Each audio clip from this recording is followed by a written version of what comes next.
Bone Thugs and Harmony track admitted, as evidence in Killer's sentencing. Court unanimously found it relevant to play Murda during sentencing in order to provide jurors with insight into Killer's mindset, by MTV News staff.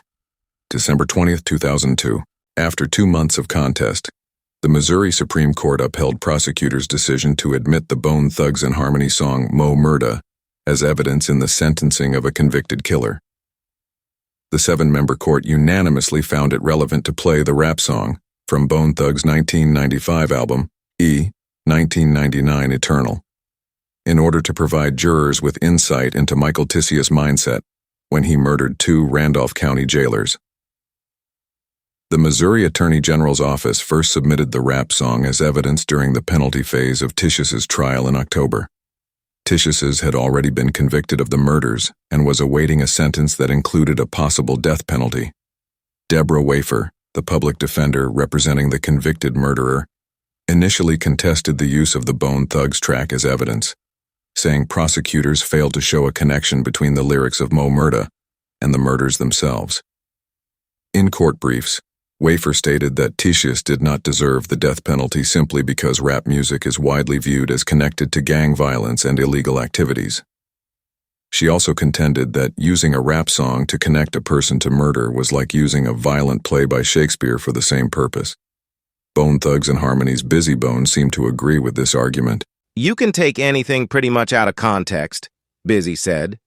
"If he drank a fifth of Jim Beam, would it have been Jim Beam's fault? I wrote that song after I watched the news, so how deep does the rabbit hole go? How far do you take the blame game? I'm not the one. The prosecutor isn't the one. The judge, the defender, aren't the ones who were in that man's head when he murdered those people."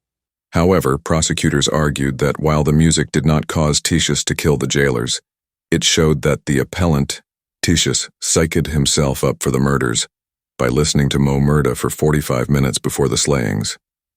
These facts were relevant to show his state of mind, argued Assistant Attorney General John Morris.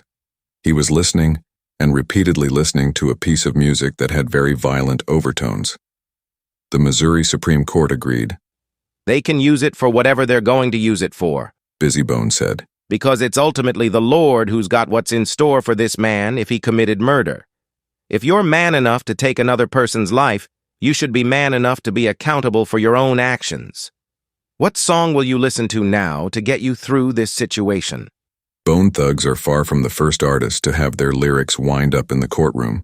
The Beatles' song Helter Skelter became a notorious part of the 1969 trial of Charles Manson. In subsequent years, music by Slayer, Judas Priest, and Ozzy Osbourne became the linchpin in a series of high-profile wrongful death suits.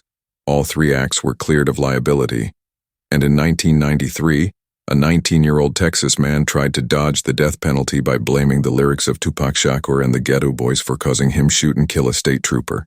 He was ultimately given the death sentence.